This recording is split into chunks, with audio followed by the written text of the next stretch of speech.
Fabricamos momentos de felicidad. Trabajamos para que realices tus sueños con comodidad. Por todo esto y mucho más, creemos en la magia de la Navidad. La familia Calzado Rómulo les desea ¡Feliz Navidad!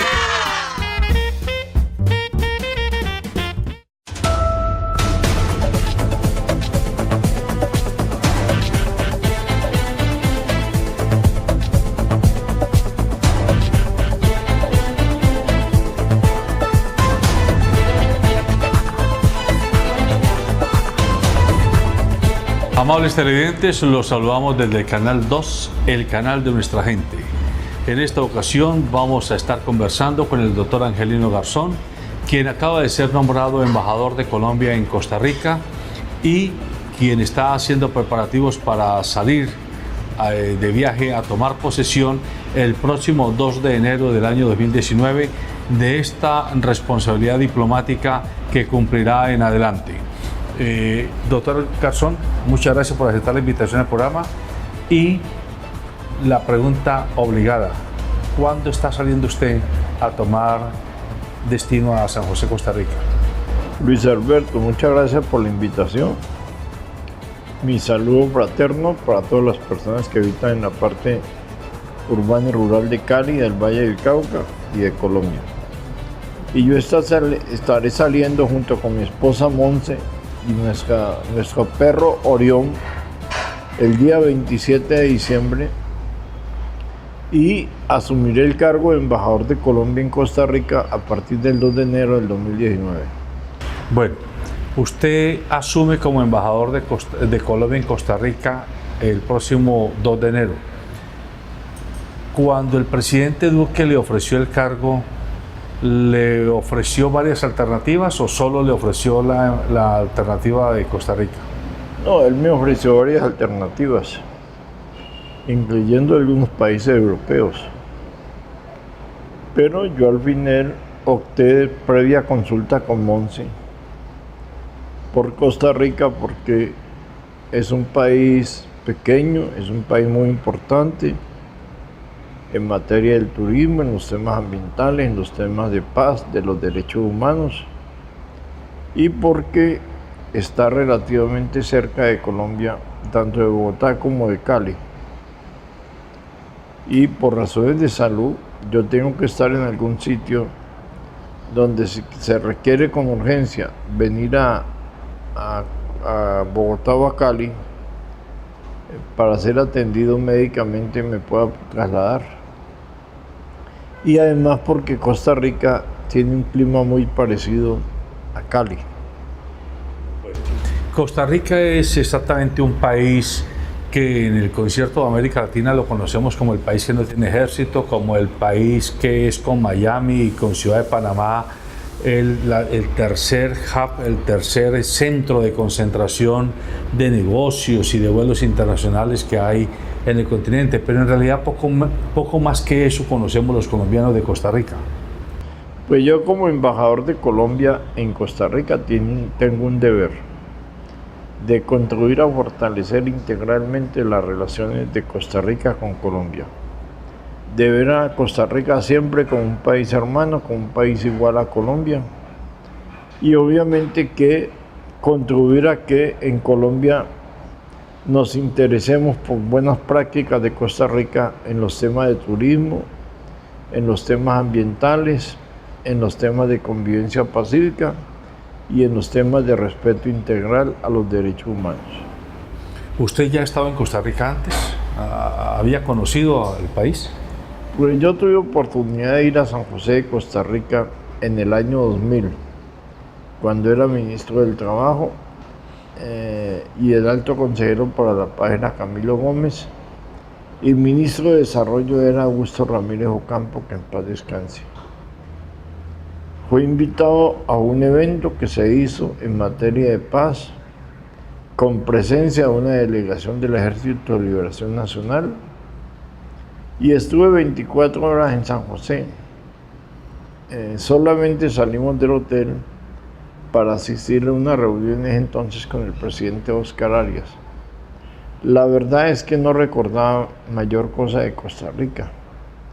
Y una vez el señor Canciller de la República, Carlos Holmes Trujillo, hizo público mi nombramiento como embajador de Colombia en Costa Rica el pasado 26 de septiembre, junto con Monse tomamos la decisión de hacer un viaje de exploración por nuestros propios medios del 8 de octubre pasado al 13 de octubre. Esto me permitió desarrollar una agenda integral con la Embajada de Colombia en Costa Rica, con empresarios costarricenses, con empresarios colombianos y con la comunidad de colombianos y colombianas que residen en Costa Rica, que hoy sobrepasan el número de 50.000 colombianos y colombianas que viven actualmente en Costa Rica. De esos 50.000 colombianos que hoy están siendo residentes en Costa Rica, ¿tiene usted el dato de cuántos son empresarios? ¿Tiene categoría de empresarios? Pues en Costa Rica hay un buen número de empresarios. Tenemos cerca de 80 empresarios grandes que tienen buenas empresas en Costa Rica. También hay mucho pequeño y mediano empresario y gente con muchas iniciativas empresariales, porque buena parte de esos 50.000 colombianos o colombianas residen legalmente en Costa Rica, se han integrado ¿Legal o ilegalmente? Legalmente. Se han integrado a la vida de Costa Rica en materia académica, en materia social, en materia empresarial, en materia laboral, y por lo tanto la embajada tiene como tarea fundamental tener una relación muy estrecha con la población colombiana en Costa Rica y también contribuir a la legalización de algún colombiano que no esté legalizado en Costa Rica. Ya. ¿A usted ya ha tenido oportunidad de sentarse con algún grupo de representantes colombianos a nivel de empresarios? ¿Cómo han recibido su nombramiento? ¿Qué nos puede decir? Pues muy bien. Yo cuando estuve en San José de Costa Rica me reuní con la Asociación de Empresarios Colombianos en Costa Rica. Me reuní con el gerente de Puerto Caldera, que es un colombiano. Puerto Caldera es un gran puerto donde hay capital de colombianos y de chilenos. Y me reuní también con una delegación muy importante de colombianos residentes en Costa Rica y en la embajada. Los escuché, ellos me escucharon y incluso fue una delegación importante de Puerto Limón. Puerto Limón es un puerto que queda sobre el Atlántico, donde hay una buena presencia de comunidad afrodescendiente colombiana. Comunidad afrodescendiente. Sí, señor. ¿Y sabe por qué se han ido los afros para allá? ¿Tiene Pues, alguna información? Procurando mejores condiciones de trabajo posiblemente. En Puerto Limón hay muchas personas que vienen de Buenaventura y posiblemente se han desplazado a Costa Rica por razones de tener mejores ingresos y mayores posibilidades. Ya. ¿Ha tenido o conoce ya algo del panorama académico de Costa Rica a nivel universitario, a nivel de instituciones tecnológicas, y cómo está la comunidad colombiana con ellos? Son muy parecidos al esquema nuestro. Existen universidades públicas, existen universidades privadas. La universidad pública más importante es la Universidad de Costa Rica, también existen universidades privadas. Y por lo tanto, muchos colombianos y colombianas han estudiado en la Universidad de Costa Rica o en universidades privadas. Y ellos le dan mucha importancia, en el caso de Colombia, a la cooperación que les pueda prestar el SENA en materia tecnológica, comercial y agroindustrial. Yo ya hablé con el director del SENA para ver cómo procuramos, una vez que esté como embajador allá, de hacer una visita integral del SENA a Costa Rica.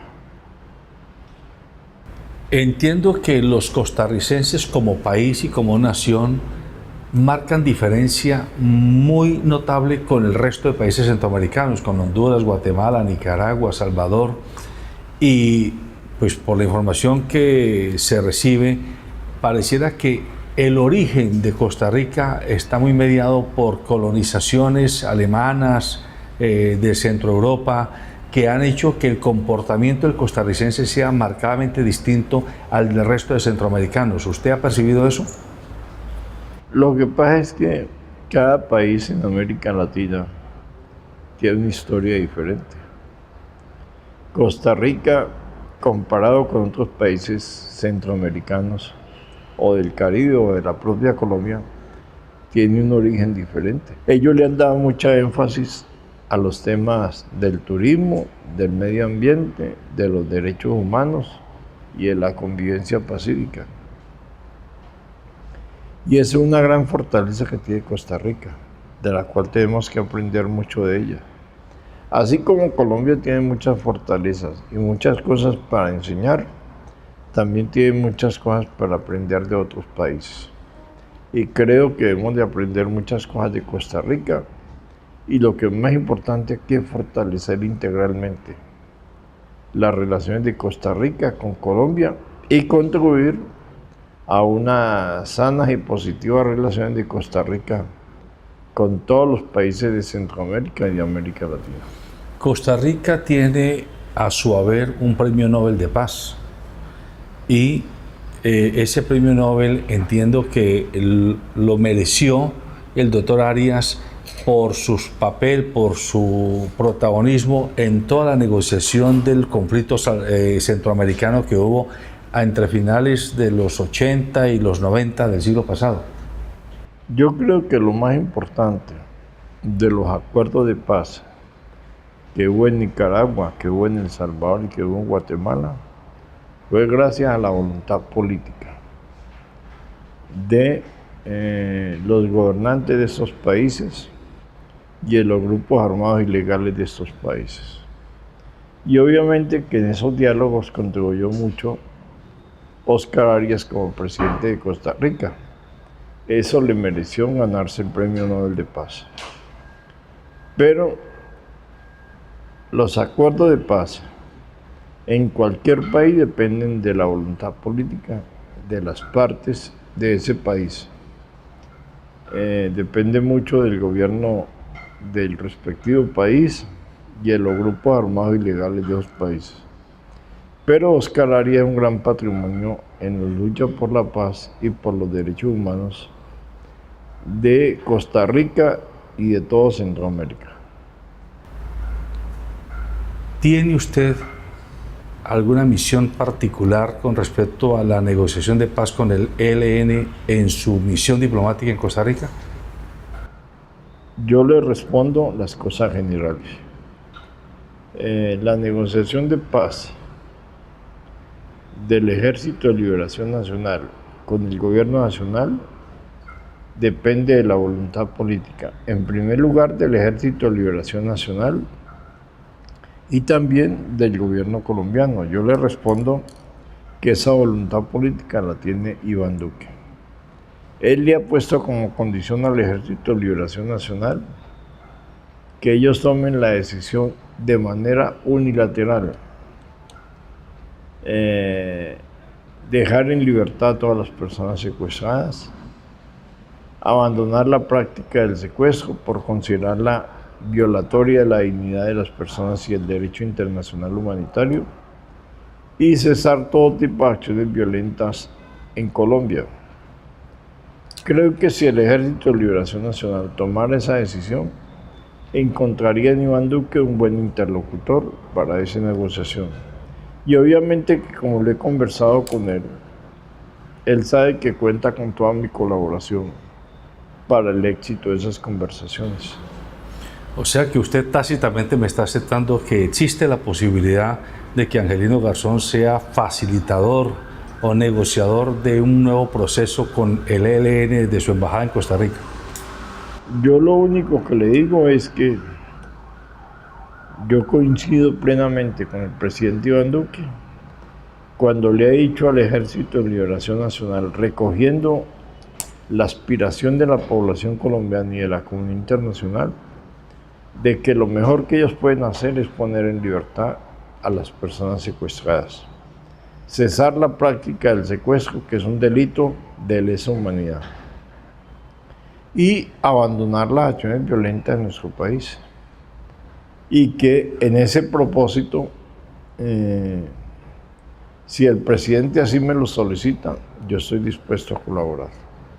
O sea que si yo titulara esta entrevista con usted como que existen vientos de paz desde la Embajada de Costa Rica para el próximo año, no estaría muy perdido, estaría cerca de la verdad. Yo creo que estaría más perdido que el hijo de Lindbergh. ¿No estaría mejor decir que no va a haber negociación en Cuba y se aproxima la negociación a Costa Rica? No.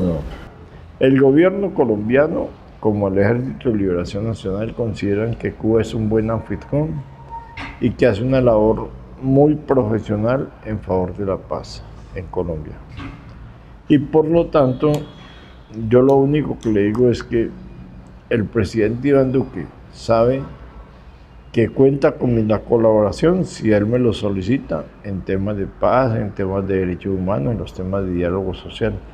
No olvide que yo, a pesar de que sea embajador en Costa Rica, tengo que ser materia disponible para cualquier necesidad que requiere el presidente Iván Duque en estos temas del diálogo social, de respeto integral de los derechos humanos y de paz.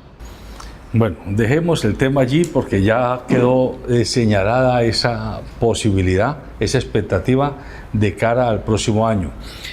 Ahora quiero pedirle que nos comente, doctor Garzón. Recientemente usted se reunió con un grupo de empresarios del Valle de Cauca que están liderando lo que se llama el clúster de turismo para esta región. Y hay muchas expectativas de empresarios, tanto de agencias de viaje como de hotelería, como de gastronomía, de operadores turísticos, en que si tenemos a un vallecaucano en la Embajada de Costa Rica, pues posiblemente vamos a tener muchas posibilidades de que nos apoyen, nos abra espacios para que se dinamicen las relaciones turísticas entre los dos países. Lo que pasa es que con este grupo de empresarios vallecaucanos, yo lo primero que tuve que decirles es que yo no era embajador del Valle del Cauca, sino embajador de Colombia. Y que por lo tanto fortalecer integralmente en materia turística las relaciones de Costa Rica y Colombia dependen de las autoridades nacionales y obviamente de la voluntad política de las autoridades regionales y de empresarios regionales, como en el caso del Valle del Cauca. La gobernadora del Valle del Cauca, Dilian Francisca Toro, también ha manifestado disposición de fortalecer relaciones bilaterales con autoridades nacionales, regionales o locales de Costa Rica, e incluso en áreas como esas relacionadas con el turismo, el medio ambiente y los temas de la convivencia pacífica. Lo mismo le dije yo a los empresarios vallecaucanos en materia de turismo. Lo mejor es que piensen ustedes es en visitar a Costa Rica y ver cómo desarrollan un programa con algunas autoridades regionales, locales o empresariales de Costa Rica. Y obviamente que yo tengo un deber de contribuir a que una visita coordinada con la Cancillería y con la Embajada de Costa Rica en Colombia pueda ser exitosa en Costa Rica. En ese sentido, en Costa Rica se va a realizar en el mes de junio un encuentro de las Américas sobre turismo social. Yo creo que esta es una buena oportunidad para asistir a ese grupo de empresarios interesados en el tema del turismo en el Valle del Cauca. Y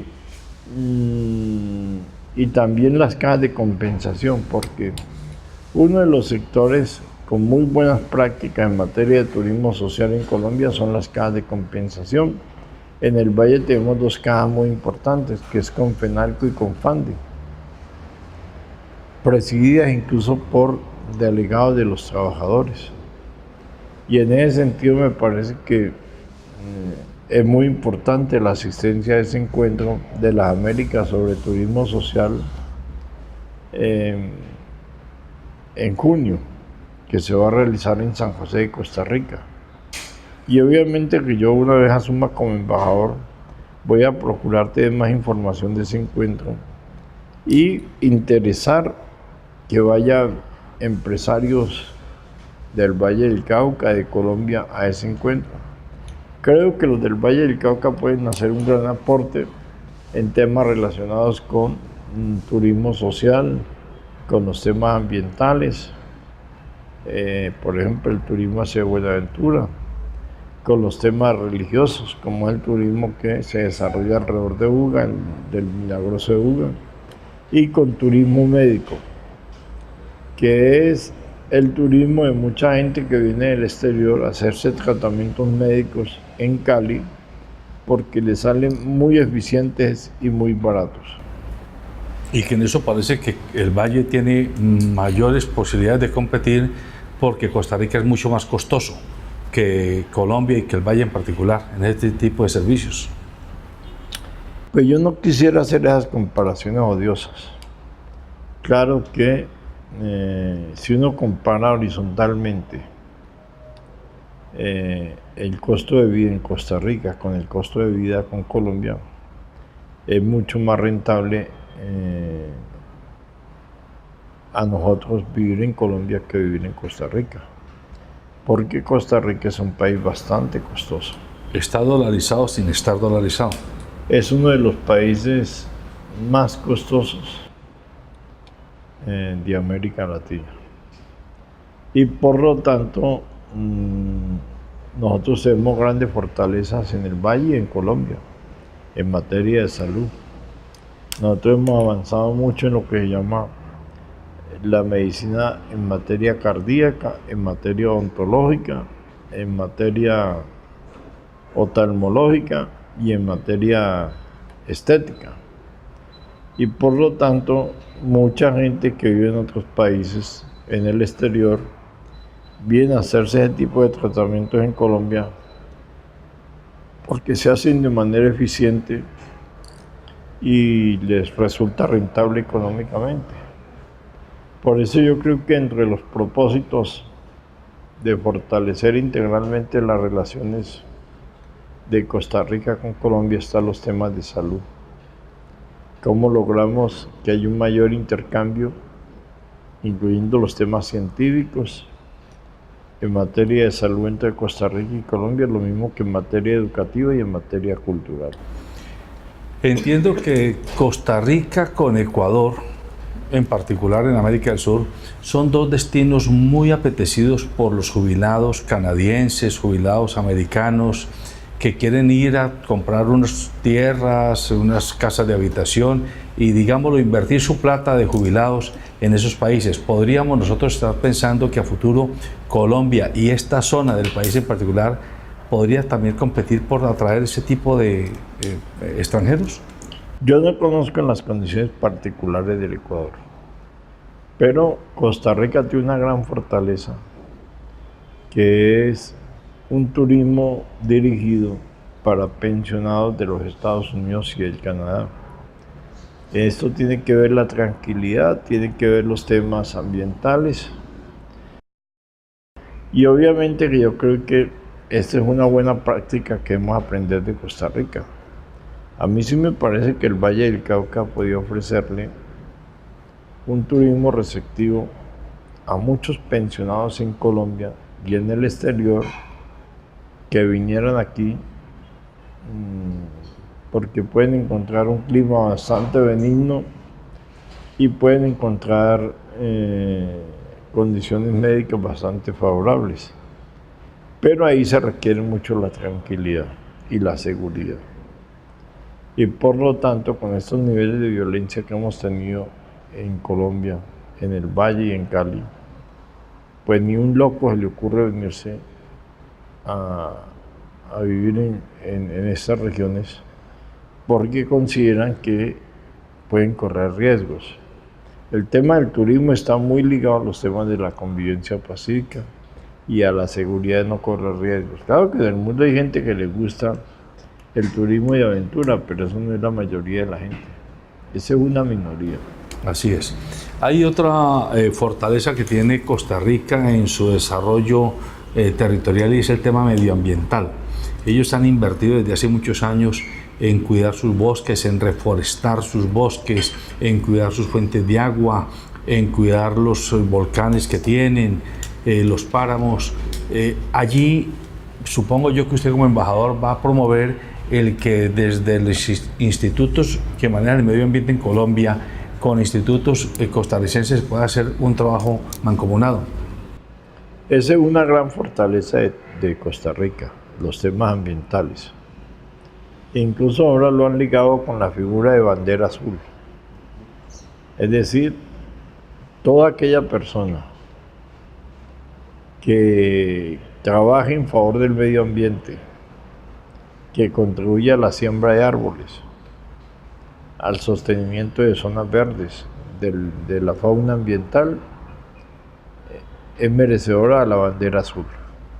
La bandera azul se le saca a toda persona que sea símbolo del respeto a los temas ambientales. Y en ese sentido, creo que Colombia tiene que aprender mucho de Costa Rica en los temas ambientales.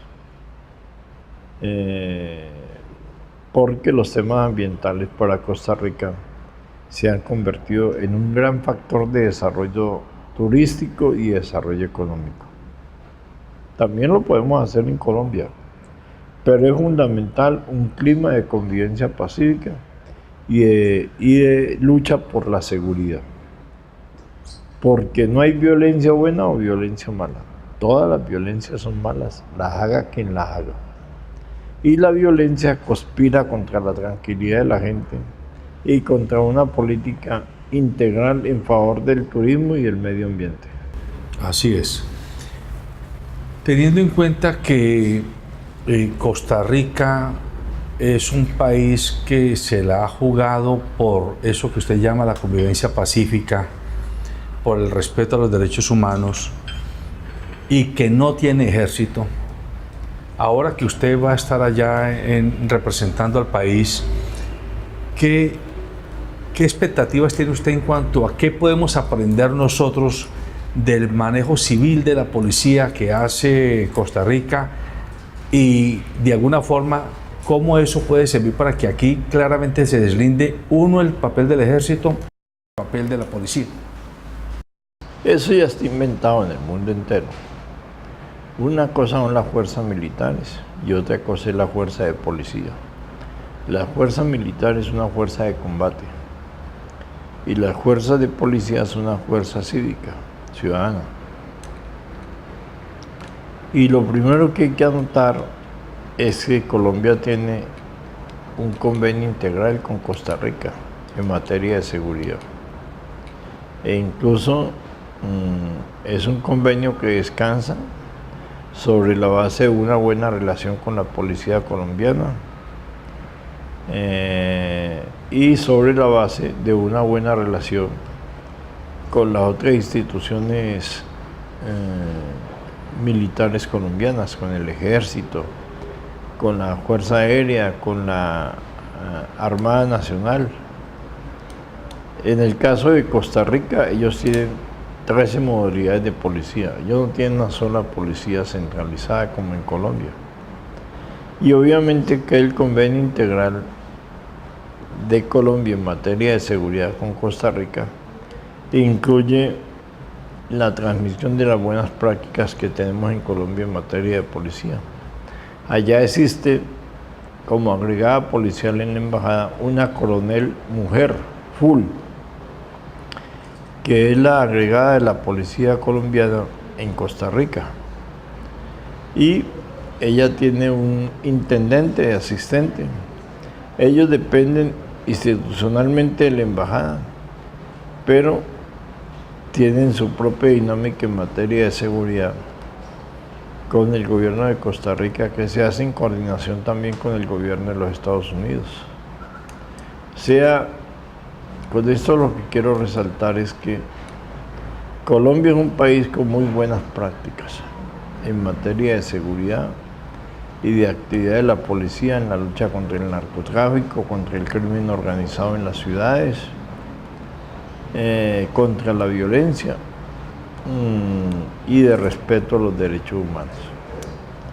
Y yo creo que este convenio integral que existe entre Colombia y Costa Rica en materia de seguridad contribuye también para que en Colombia tengamos más conciencia de que esto está muy relacionado a un clima de convivencia pacífica, a un clima de no violencia y a un clima de respeto integral de los derechos humanos. Nosotros tenemos alguna información que nos permite plantear que a usted lo pusieron en una disyuntiva, doctor Garzón, o irse a Nicaragua a defender lo que va a ser el próximo fallo de la Corte de La Haya con respecto al conflicto colombo-nicaragüense marítimo, o irse a San José, Costa Rica, para poner su experiencia y su capacidad negociadora al servicio de negociar con el ELN sobre la base de que Colombia no tendrá paz completa si no se negocia con todos los grupos irregulares. Y finalmente usted decidió quedarse en Costa Rica, cosa que nos parece muy bien, si así es. Dicho eso, la pregunta que surge es, ¿podemos nosotros los colombianos, conociendo su capacidad negociadora, esperar que usted juegue ese papel para ayudarle al actual gobierno a revitalizar el posconflicto que ya hoy hay con las FARC, aprendiendo de modelos que se aplican en Costa Rica en cuanto a desarrollo territorial, desarrollo rural, agroindustria con economía campesina? Es decir, que usted juegue allí a ver cómo se integran estas dos experiencias. Pues lo primero que tiene que hacer Luis Alberto es cambiar de fuentes de información. Que le digo que le están metiendo mico por liebre. Bueno, eso esperemos que el tiempo nos lo diga. Entonces le están diciendo pura carreta. Esperemos que el tiempo nos lo diga. Y no olvide que por el presidente Iván Duque habla el presidente Iván Duque. En segundo lugar, yo creo que los fallos de La Haya se resuelven en Noruega, en Oslo, que es donde tiene la sede estos organismos internacionales que fallan sobre los conflictos marítimos, en este caso que hemos tenido con Nicaragua. Cuando yo fui vicepresidente de la República, le sugerí una tarea pragmática al presidente Juan Manuel Santos. ¿Por qué no procura tener un diálogo directo con Daniel Ortega para ver cómo resolver con sentido común ese problema de los litigios marítimos? Pero debo decir que fracasé en ese intento, porque él creía que ese era un problema que lo resolvían los abogados en la Corte de La Haya. Y entonces yo creo que en este caso particular, pues obviamente que Colombia tiene relaciones con Nicaragua y que los problemas de la relación entre Nicaragua y Colombia descansarán sobre la actividad de los respectivos embajadores o cancilleres, tanto de Nicaragua como de Colombia. Entonces, hay que darle tiempo al tiempo, como se dice popularmente. De mi parte, como le he dicho, Iván Duque tiene toda mi voluntad y toda mi disposición para que le vaya bien como presidente de la República. Así se lo manifesté yo desde el mismo día que él ganó las elecciones presidenciales el 17 de junio. Yo lo que más quiero de Iván Duque es que le vaya bien como presidente de Colombia. Él es un hombre decente, es un hombre de diálogo, es un hombre respetuoso de la diferencia. Y obviamente que yo quiero que se pueda encontrar un camino de acuerdos con la guerrilla del Ejército de Liberación Nacional. Pero creo que ahí tiene que ser mucho la guerrilla del Ejército de Liberación Nacional. Pero adicional, el proceso de consolidación del posconflicto con las FARC o con las anteriores FARC, que está de alguna manera también traumatizado en el territorio, ¿podría enriquecerse con experiencias traídas desde Costa Rica? Pues no sé si con experiencias traídas de Costa Rica. Yo creo que hay un alto comisionado para la paz, que es Miguel Ceballos, que conocen estos conflictos con las FARC. Creo que la guerrilla de las FARC tiene que entender que su misión en Colombia no es la de ser oposición al gobierno, sino la de consolidar integralmente un proceso de paz. Y hubiera sido muy importante que la guerrilla de las FARC, cuando firmó el acuerdo de paz, se hubiera convertido en un partido agrario en Colombia. Pero yo he optado por un camino, que es un camino, en mi opinión, bastante sectario y hegemonista, que no le va a significar un buen futuro en Colombia. Pero fíjese que yo me acordaba que en algún momento que hablábamos de este tema, usted proponía que las FARC, cuando se volcaran a la agenda política, debían de pensar en civiles, ciudadanos colombianos, que los representaran en ese nuevo partido político. Y ellos decidieron no hacerlo así, pero ahora en el último Congreso de los Comunes, Timochenko ya dijo que comienzan a abrirse para que lleguen personas de diversos sectores de la sociedad a vincularse a ellos y a ser representantes y voceros. ¿Ahí no habría una apertura? Pues hay que esperar a ver. Ver para creer, dice Santo Tomás. Entonces, porque por las FARC hablan los dirigentes de las FARC. Yo lo que veo es que ellos tienen que ser menos hegemonistas, ser menos sectarios y abrirse más, como usted lo dice. Si ellos se abrieran a la diversidad de sectores políticos y sociales, sin menos anatemas, sin menos calificativos, de pronto les podría ir mejor. Tiene que ser una organización muy abierta para la realidad colombiana, no para el pasado de las FARC. El gobierno del presidente Duque acaba de sacar finalmente la ley de financiamiento, pues muy mutilada con respecto a lo que era el proyecto original. Está negociando la ley de las TIC, las tecnologías de información y comunicación, está negociando la reforma política, y ahí van dándose algunos avances. Pero hoy tenemos en la coyuntura la negociación del salario mínimo y hay una cierta tensión entre gremios empresariales y gobierno nacional, porque pues los gremios no quieren pensar en un incremento más alto del que ellos están ofreciendo. El gobierno está planteando una alternativa distinta. Usted, que ha sido ministro de Trabajo, que fue dirigente sindical, que ha sido negociador de este tipo de escenarios, ¿qué le recomendaría tanto al gobierno como a los agentes empresariales y a los agentes sindicales hoy, en la coyuntura del país? Pues mire, yo creo que lo más importante es reivindicar la naturaleza del presidente Iván Duque. El presidente Iván Duque ha mandado unos mensajes al país muy importantes. Es que para él el problema no son los conflictos sociales, sino los acuerdos que se puedan construir y que se puedan cumplir. Ejemplo de ello fue el acuerdo que hicieron con los estudiantes universitarios. Ese fue un conflicto social de varios meses. Pero el presidente pudo haberlo detenido. Pero el presidente, en acto de responsabilidad política, me parece, estudió primero los mecanismos que permitieran que los compromisos económicos se pudieran cumplir.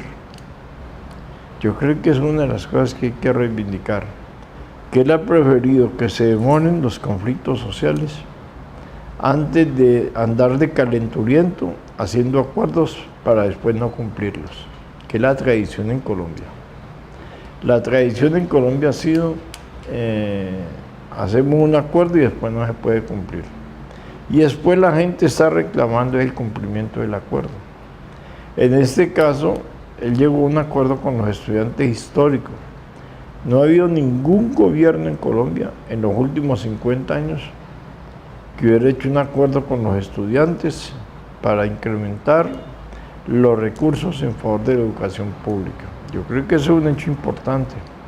Sobre la base, como lo ha dicho el presidente y la señora ministra de Educación, de que esos recursos se garantizan para los próximos años. O sea, que se garantice el cumplimiento de ese acuerdo. Lo mismo lo ha estado haciendo con otros conflictos en las regiones, a nivel nacional. Y en el caso del salario mínimo, pues el presidente se ha reunido bilateralmente con los empresarios, con los dirigentes sindicales, para ir construyendo lo que sería un acuerdo sobre el salario mínimo legal. En este momento los empresarios están en el 4%, los sindicatos están entre el 10 y el 12%. Pero como ha dicho Julio Roberto Gómez, el presidente de la CGT, por diferencias que hayan es posible llegar a acercamientos. Y creo que esa es la voluntad política, por lo menos en lo que yo he conocido, tanto de la CUT, la Central Unitaria de Trabajadores, como de la CGT, como de la propia CTC, y de los dirigentes de estas centrales sindicales. En ese sentido, me parece que los empresarios han manifestado en el día de ayer preocupación, porque dicen, si nosotros cedemos en el salario mínimo, ¿qué va a pasar con el proyecto de ley que ha venido promoviendo el expresidente Álvaro Uribe Vélez de una prima especial, semestral? Que el gobierno no la está empujando. Pues que el gobierno no tiene por qué empujar. El gobierno no es el presidente no es el presidente del Senado ni de la Cámara. Sí, eso es cierto. Pero entonces, el presidente de la República respeta la división institucional. Sí, pero usted que es político y que tiene experiencia en el manejo del gobierno sabe que cuando los gobiernos están interesados en un proyecto de ley, pues dan señales de humo a los congresistas para que adelanten. Eso es lo que ha querido romper el presidente Iván Duque, la figura de la mermelada. Pero a propósito de eso. No, la figura de la mermelada y de los beneficios personales, ¿no? Si quieren aprobar la ley, la aprueban. Si no la quieren aprobar, pues no es la ley. Fíjese que en la ley de financiamiento que se acaba de aprobar hay una característica fundamental. Es que tanto el presidente Iván Duque como el señor ministro de Hacienda escucharon a la gente. De ese proyecto de ley se retiró todo lo que afectaba a los sectores poblacionales pobres, medios y pensionados. Pero a Angelino Garzón se lo ha conocido en la historia política del país como un político que no ha estado ni involucrado ni contaminado con hechos de corrupción. Y hoy, en esa ley de financiamiento, se acaba de aprobar que se va a crear el Fondo para Iniciativas Congresionales. Un 20% del presupuesto del país se va a asignar para que los congresistas vayan y presenten sus propuestas allí. Eso es igual a los cupos indicativos que existían. Esa es la mermelada de otra forma. No necesariamente. La mermelada es que el cupo indicativo tiene que darle un porcentaje al parlamentario. Vea, yo fui gobernador del Valle del Cauca y yo le decía a los diputados, yo no tengo problema que usted vaya a un pueblo y me diga allí en la audiencia social qué obras deben de hacerse. Eso sí, las obras no pueden ser contratadas ni por usted, ni por su familia, ni por sus amigos. Al alcalde hay que respetarle la autonomía para que contrate la obra. Pero, ¿quién dijo que es un pecado que un parlamentario pueda indicarle a un gobernante cuál debería ser la inversión social más importante para una región? Lo negativo es la mermelada, lo negativo es cuando eso está detrás de beneficios contractuales o de nombramiento de personas. Pero ¿cómo se va a controlar ese fondo del 20% de los presupuestos nacionales? Eso va a ser muy difícil. Esa es la tarea que tiene que hacer el gobierno nacional. Mire, yo le digo, eso es un cuento, que no se pueden controlar las cosas, ¿no? El gobernante es el gobernante y el gobernante tiene los mecanismos para controlar todo. Incluso la tarea perversa que hacen a veces amigos de uno o familiares de uno, que con el cuento de la identidad política terminan siendo más corruptos que los corruptos tradicionales. La lucha contra la corrupción no está brindada por rótulos. Hay gente que pone rótulos de que son los mejores y son los peores a veces. Entonces, en este caso me parece que es importante que en la ley de financiamiento no se afectó a los sectores pobres o medios de la población. Alguna gente dice que los que ganan más de 35 millones mensuales tienen que pagar impuestos. Es que una persona que gana 35 millones de pesos mensuales es mucha plata. Es mucha plata y son muy poquitos los que ganan eso. Es apenas natural que paguen impuestos. Así es. O que el que va a vender una vivienda que vale 950 millones de pesos debe pagar el 2% de impuestos. Es que una vivienda de 950 millones de pesos no es una vivienda de pobres ni de sectores medios, es una vivienda de gente rica. Entonces, en eso estamos de acuerdo. Hay un principio universal de la democracia. Es que el que más ingresos tiene, más debe pagar, más debe contribuir. Y en segundo lugar hay otra gente que está ahora preocupada porque se le puso un impuesto a las bebidas azucaradas y a la cerveza. En primer lugar, eso no son alimentos. Estoy de acuerdo. Esos son productos de consumo que hacen mucho daño a la salud pública. Comida chatarra. Entonces resulta que yo por eso digo que gremios tan poderosos como Asobancaria y Fenalco, en vez de estar amenazando ahora con demandar la ley de financiamiento, deberían estar invitando a un frente común contra la corrupción y para que la población tenga derecho a una salud buena y sana y a un medio ambiente sano y sostenible en Colombia. Usted en la campaña de Iván Duque, usted adhirió a la candidatura de Iván Duque, pero nunca dijo claramente que usted era del Centro Democrático. ¿Es usted del Centro Democrático o no? Si no lo es, o si lo es, hoy el presidente Iván Duque por primera vez le planta cara al Centro Democrático y le dice, un momentico, el que pone y quita ministros aquí es el presidente de la República. No tengo por qué dejarme presionar de María Fernanda Cabal, de José Obdulio Gaviria y de los demás líderes del Centro Democrático que casi que están diciendo que tienen que cambiar el gabinete. ¿Usted qué opinión tiene? Pues mire, yo cuando el 27 de marzo, martes santo 27 de marzo del año 2018, tomé la decisión en Buga Valle de respaldar la candidatura de Iván Duque a la presidencia de la República. Lo hice sobre la base de contribuir modestamente a la elección de él como presidente de Colombia. Yo lo que quería era que Iván Duque fuera presidente de Colombia. Y obviamente que una cosa es Iván Duque y otra cosa es el Centro Democrático. Y una cosa es Angelino Garzón y otra cosa es el Centro Democrático. Yo por el Centro Democrático no soy militante del Centro Democrático, pero tengo unas palabras de cariño y de reconocimiento a ellos como partido político y a su principal líder, el expresidente de la República y senador de la República, Álvaro Uribe Vélez. O sea, yo tengo una buena relación de amistad con Álvaro Uribe Vélez.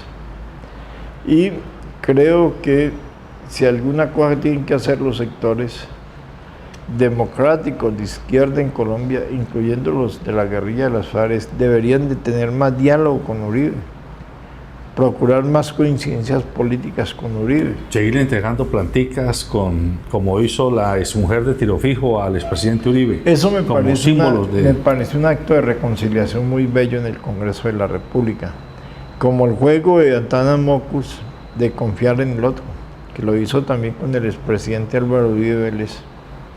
O sea, hay que seguir enviando mensajes de reconciliación en Colombia. Eso es lo que yo llamo la unidad en la diferencia.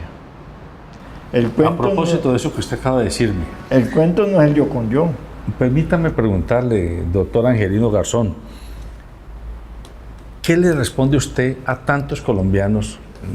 Usted hace parte, nos honra con estar en un chat que tenemos nosotros en nuestro medio de comunicación, donde en ocasiones hay posiciones radicalmente opuestas a la suya y algunas inclusive muy hostiles con respecto a sus posiciones y sus planteamientos.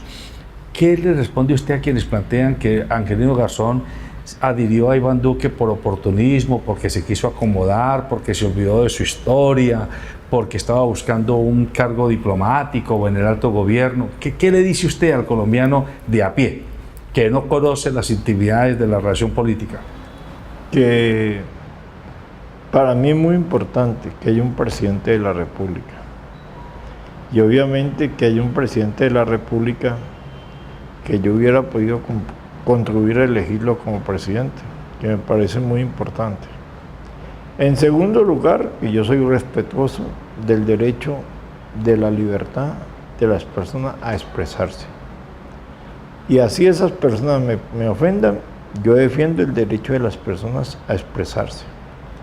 Y en tercer lugar, que pueden estar tranquilos, ellos, su familia y el resto de sus descendientes, que nunca les iré a pedir un favor, ni un plato de arroz, ni un contrato, ni un nombramiento. Pueden estar tranquilos, pueden dormir tranquilos, que yo no les iré a pedir nunca un favor personal, así me esté muriendo de hambre o de alguna enfermedad. Pero vuelvo a insistir en la pregunta, pero cuando usted adhirió a Iván Duque, ¿hubo algún preacuerdo entre Iván Duque y usted o entre la campaña de él con usted para que cuando él llegara al gobierno a usted lo nombraran en algún cargo? Ningún preacuerdo. Lo único es que yo quería, como lo dije públicamente, que él fuera elegido presidente de Colombia. Y obviamente que de acuerdo a mis posibilidades trabajé, como lo hizo también mi hija en Bogotá, la concejal del Centro Democrático Ángela Sofía Garzón, para que él fuera elegido presidente de Colombia. Y obviamente que por eso yo le manifesté el mismo 17 de junio, cuando él ganó la presidencia de la República, y esa noche hablamos por teléfono de que yo lo que quería era que él le fuera bien como presidente de Colombia. Y eso es lo que quiero. Y acepté ser embajador en Costa Rica pensando en cómo contribuir desde ese cargo a que él sea un buen presidente de Colombia, porque eso es lo que más le interesa al pueblo de Colombia y lo que más le interesa a nuestro país. ¿Usted cree que las tensiones que hay entre el Centro Democrático y el gobierno hoy día van a dificultar la agenda del Ejecutivo o el presidente va a lograr imponer su dinámica?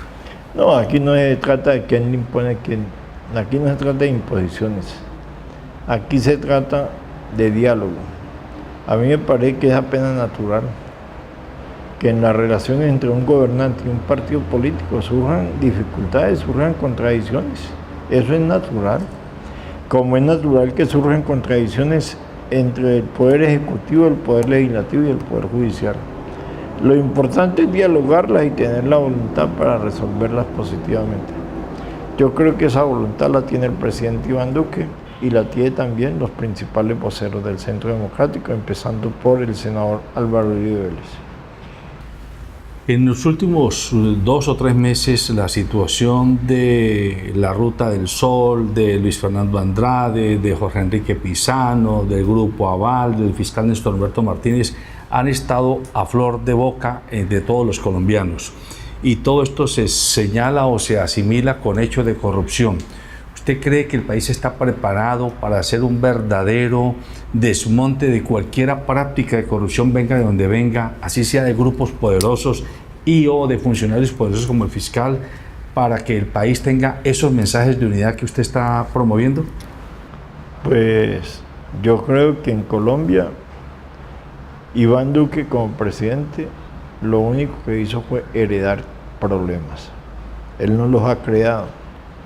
Iván Duque no creó los problemas que se generaron con la transnacional Odebrecht. Iván Duque no creó los problemas que se han generado con la desfinanciación de la educación pública, de la salud en Colombia. Él los heredó y los está enfrentando sin evadir responsabilidades. Eso me parece muy importante. Y obviamente que nosotros en la Asamblea Nacional Constituyente creamos la figura del fiscal general de la Nación, sin prever quiénes iban a ser los fiscales en Colombia. Y por lo tanto, Colombia tiene una fiscalía que es autónoma del Poder Ejecutivo, del Poder Legislativo, y eso es importante. Hoy al frente de esa fiscalía está el doctor Néstor Humberto Martínez, que ha sido un gran abogado, que no ha sido abogado de Angelino Garzón. Y entonces yo lo que creo es que es importante que él se haya abanderado de que se pueda nombrar un fiscal ad honorem, como acaba de hacerlo la Corte Suprema de Justicia, para que se dedique a la investigación del tema de Odebrecht y todo lo que tiene que ver con eso. Con otra anotación, yo creo que ahora que el fiscal Néstor Humberto Martínez se ha liberado de esa responsabilidad de Odebrecht, debía dedicarse a investigar otros hechos de corrupción en el país y hechos de impunidad, como el asesinato de Álvaro Gómez Hurtado. A mí como me gustaría que el doctor Néstor Humberto Martínez colocara dentro de la prioridad de su agenda la lucha contra otros hechos de corrupción y la lucha contra hechos de impunidad que es una vergüenza para el Estado, como el asesinato del líder de la oposición, Álvaro Gómez Hurtado. Usted acaba de decir en su respuesta, Néstor Humberto no ha sido abogado de Angelino Garzón. Con eso usted lo que está tratando de enviar es un mensaje de transparencia en su opinión. Pero ¿no le parece que por lo menos no tiene presentación que el fiscal, que quien hoy es el fiscal, haya antes sido el abogado de grupos muy poderosos que hoy están implicados en todo este escándalo de corrupción? Que habría sido mejor que él mismo hubiera dicho, yo no tengo capacidad de investigar esto, y no que lo hubieran forzado las circunstancias a solicitar un fiscal ad hoc. Bien, hasta donde yo tengo información, la solicitud de un fiscal honorario se hizo con el aval del señor fiscal de la Nación y de la señora vicefiscal de la Nación. Eso no es por arte de magia que surge un fiscal honorario para investigar lo de Odebrecht. Yo creo que eso es importante. Por eso me parece que es interesante que una vez liberado el doctor Néstor Humberto Martínez de la responsabilidad de investigar todo lo que ha pasado en Colombia con la Odebrecht, también se dedicara a otros casos de corrupción emblemática en Colombia y también de investigar el crimen de Álvaro Gómez Hurtado para que esto no vaya a quedar en la impunidad.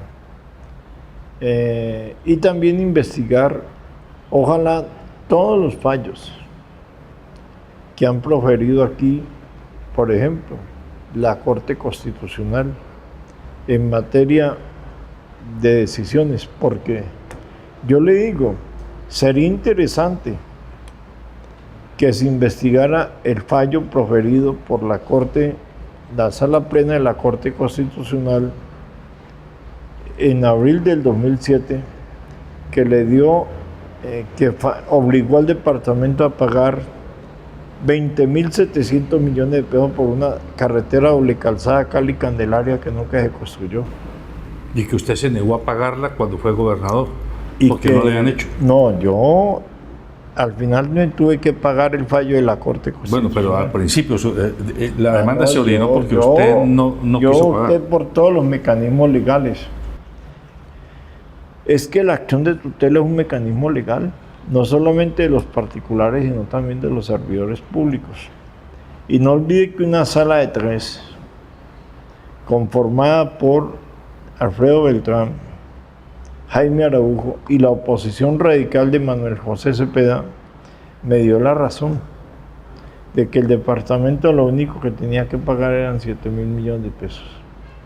Y eso, por presión de varias gente de la Corte Constitucional, lo llevaron a sala plena y en la sala plena se perdió con la oposición radical de Jaime Araujo, de Alfredo Beltrán y de Humberto Sierra Porto, hoy integrante de la Corte Interamericana de Derechos Humanos.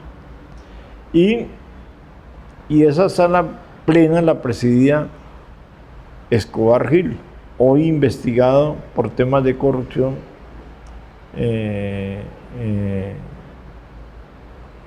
a nivel nacional. O sea, yo quisiera que se pudiera investigar a fondo. Ahí le dejo esa inquietud para que ustedes del canal promuevan que se investigue a fondo la decisión de la Sala Plena de la Corte Constitucional, que cambió un fallo de 3 constitucionalistas a favor del pago de una carretera doble calzada Cali-Candelaria que nunca se construyó. Muy bien. En los minutos que me quedan, doctor Angelino, En Colombia se siguen asesinando líderes defensores de derechos humanos, líderes sociales, indígenas, campesinos, étnicos, etc. Ayer nomás asesinaron a una abogada que trabajaba con la Agencia de Reintegración para la Normalización y a otra persona. Y aquí en el norte del Cauca, eso es casi semanalmente que matan dirigentes y gobernadores indígenas y líderes negros.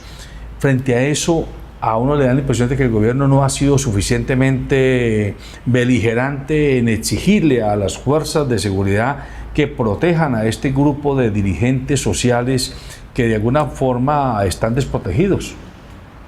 Yo creo que todo asesinato de un activista social, de un activista de los derechos humanos o de un militante de izquierda en Colombia es una ofensa a la democracia y a la convivencia pacífica.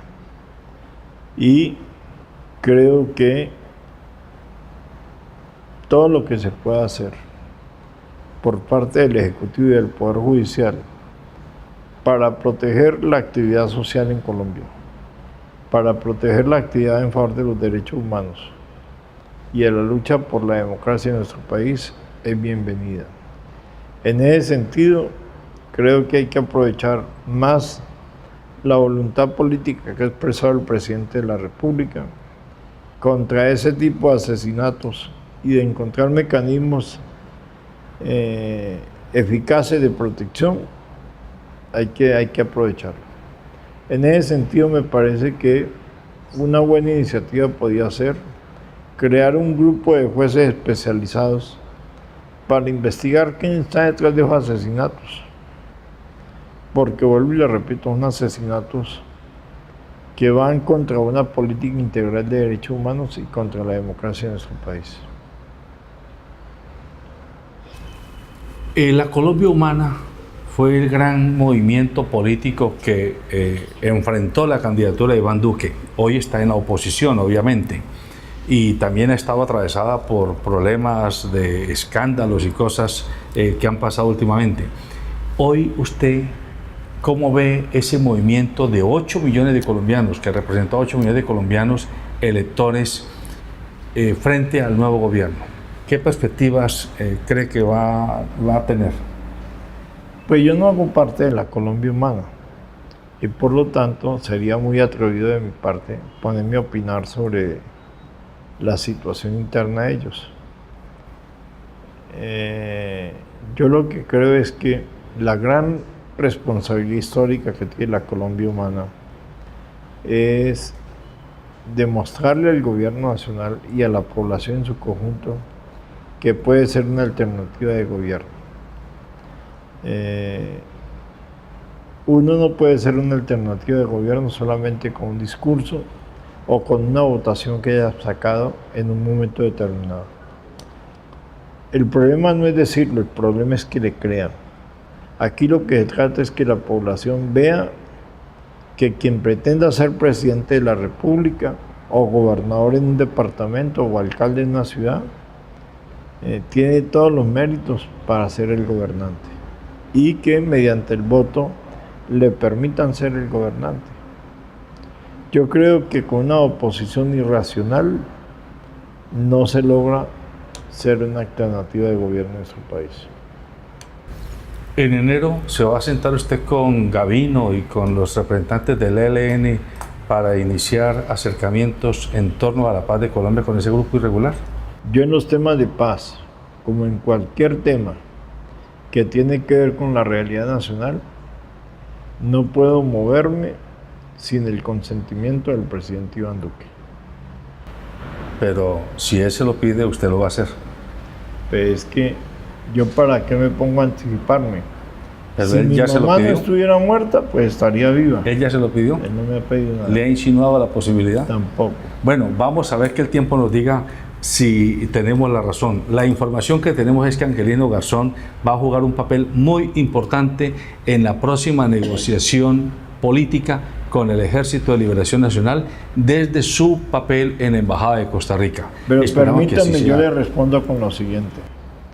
Yo creo que sería muy importante que con la firma de Gavino y de Pablo Beltrán, voceros importantes del Ejército de Liberación Nacional, actualmente en La Habana, Cuba, ellos tomaran la decisión valiente y revolucionaria de decir que en el año 2019 van a poner en libertad a las personas secuestradas, van a cesar la práctica del secuestro y unilateralmente van a cesar acciones violentas.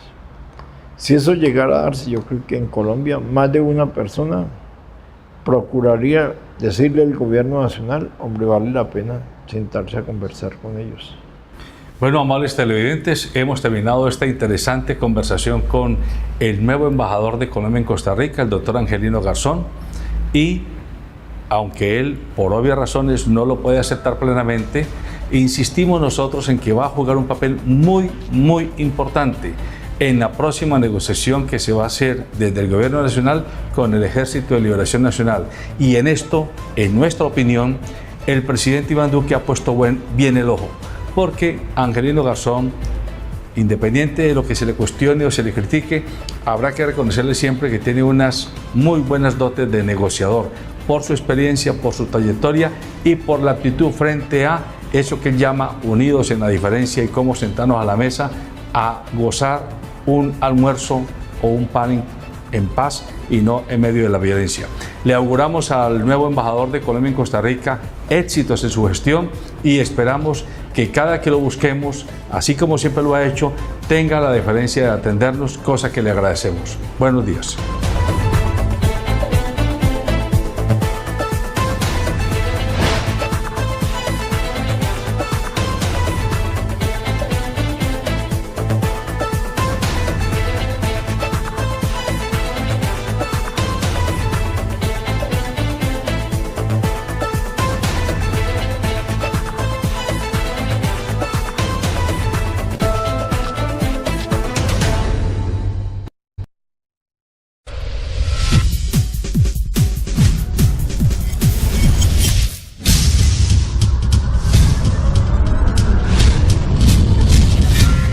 Telecable Comunicaciones, la mejor alternativa en televisión e internet, banda ancha, con un contenido variado de más de 80 canales. PBX 387-6600. Afíliate ya.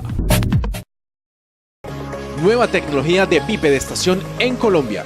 Equipo que permite ponerse de pie a las personas con reducción de movilidad. Funcionamiento electrónico.